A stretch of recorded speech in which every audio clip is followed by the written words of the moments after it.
నమస్తే, welcome to Leo. నేను మీ Jagan. YCP ప్రతి దాన్ని రాజకీయం చేసుకోవాలనుకొని ప్రతిదీ కూడా బూమరాంగ్ అవుతూ వస్తుంది. అయితే వైసీపీ కొత్త రాజకీయానికి తెరలేపిందని అనుకోవాలి. వాళ్ళ సొంత మీడియా ఉండడం బట్టి సాక్షి ఛానల్ కావచ్చు, సాక్షి పత్రిక కావచ్చు, రేపొద్దున కూటమి ప్రభుత్వం ఇది చెయ్యబోతుంది, ఇది చేస్తుంది ఖచ్చితంగా అనుకున్నది ఖచ్చితంగా వాళ్ళు ముందు రోజే దాని మీద మాట్లాడిన తర్వాత ఖచ్చితంగా దానిపైన ఇది కూటమి ప్రభుత్వం చెయ్యదు అన్నప్పుడు అది అనుకోకుండా ఖచ్చితంగా కూటమి ప్రభుత్వం చేసిన తర్వాత మేము చెప్పడం బట్టే దీన్ని తీసుకున్నారని చెప్పేసి కొత్త రాజకీయానికి తెరలేపారు.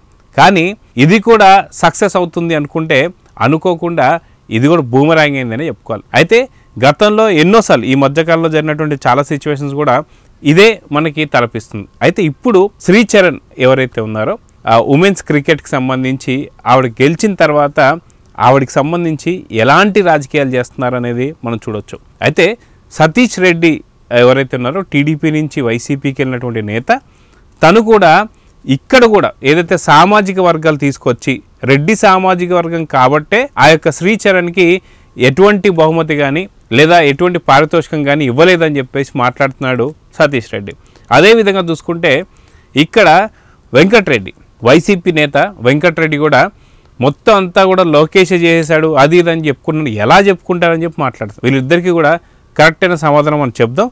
మొదటిగా వాళ్ళు ఏం మాట్లాడారో ఒకసారి మీకు వినిపిస్తాను. మొదటిగా సతీష్ రెడ్డి ఏదైతే సామాజిక వర్గాలు ఉన్నారు కాబట్టే అని మాట్లాడుతూ గతంలో చాలా కాలం క్రితమే చంద్రబాబు నాయుడు గారు క్రీడాకారులకు ఎలాంటి హెల్ప్ చేశారనేది కూడా చంద్రబాబు నాయుడు గారు కూడా మర్చిపోయి ఉండొచ్చు. ఎందుకంటే ఒకసారి సాయం చేసిన తర్వాత ఆయన మళ్ళీ దాని గురించి పెద్ద పట్టించుకోరు. కానీ ఇప్పుడు సతీష్ రెడ్డి పాపం అందరినీ గుర్తు చేస్తూ శ్రీచరణ్ గురించి ఏం మాట్లాడుతున్నా ఒకసారి విందాం. క్రీడాకారులు ఎవరైనా ఆ జట్టులో ఉంటే వాళ్ళందరికీ ₹1 కోటి పారితోషికం ఇచ్చినట్టు నేను పేపర్లో చూస్తున్నా. మిగిలిన రాష్ట్రాలు వాళ్ళకి సంబంధించినటువంటి ప్లేయర్స్ ఎవరైనా వాళ్ళ రాష్ట్రాలకు సంబంధించినటువంటి ప్లేయర్స్ నిన్న జట్టులో ఉంటే వాళ్ళందరికీ ₹1 కోటి అనౌన్స్ చేశారు. నువ్వు ఎందుకు చేయడం లేదు? పివి సింధుకు ఒక న్యాయము, హరితకు ఒక న్యాయము, పుల్లెల గోపిచంద్కు ఒక న్యాయము, శ్రీచరణ్కి ఒక న్యాయమా? నాకు కారణం అడుగుతున్నా నేను. ఎందుకు గాను ఇంతవరకు ఈ ప్రభుత్వం శ్రీచరణ్ విషయంలో ఒక్క మాట కూడా మాట్లాడలా? నువ్వు ఏ మ్యాచ్కి అయితే పోయినావో ఆ మ్యాచ్ నువ్వే కూర్చున్నావు, జెర్సీ వేసుకున్నావు, ఇండియా జట్టు అద్భుతం సాధించని మాట్లాడినావు. మరి ఏమిస్తున్నావు నువ్వు ఈ రాష్ట్రంలో ఉన్నటువంటి క్రీడాకారునికి?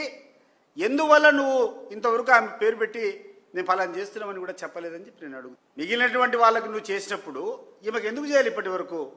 సో విన్నారు కదా, దీనికి చెప్పుతో కొట్టినట్టుగా శ్రీచరణియే సమాధానం చెప్పింది.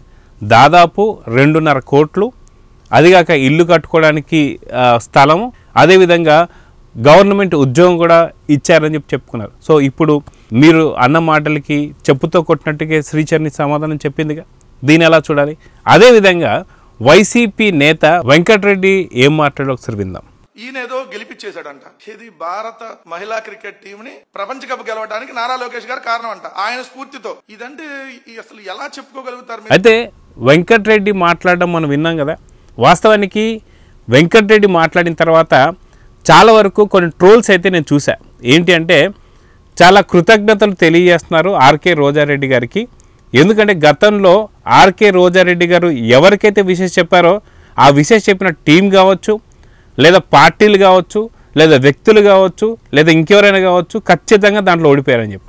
అయితే ఈసారి ఇండియాకు సంబంధించి ఉమెన్స్ వరల్డ్ కప్ సంబంధించి కనీసం ఆర్కే రోజు గారు ట్వీట్ చేయకపోవడం వల్లే మనం ఈసారి గెలిచామంటున్నారు. మరి దీనికి ఏం సమాధానం చెప్తావు వెంకటరెడ్డి అని మీమ్స్లో మనం చూస్తున్నాం. అదేవిధంగా చూసుకుంటే వెంకటరెడ్డి ఇంత మాట్లాడాడు కదా, దీనికి మీరు నేను సమాధానం కాదు, డైరెక్ట్గా శ్రీచరణి ఏం చెప్పిందో ఒకసారి మీకు వినిపిస్తాను. Ma'am, I think biggest support is Lokesh sir. I think ఎందుకంటే సార్ లేకపోతే మేబీ ముందు కూడా we had interaction with Lokesh sir. So అంటే సార్కి చాలా ఇష్టం స్పోర్ట్స్ అంటే మొత్తం. సో సార్ చాలా సపోర్ట్ చేస్తున్నారు మొత్తం. ఇందులో కూడా సార్ హ్యాండ్ కూడా ఉంది. సో అంటే హ్యాపీ సార్ అలా హెల్ప్ చేయడం.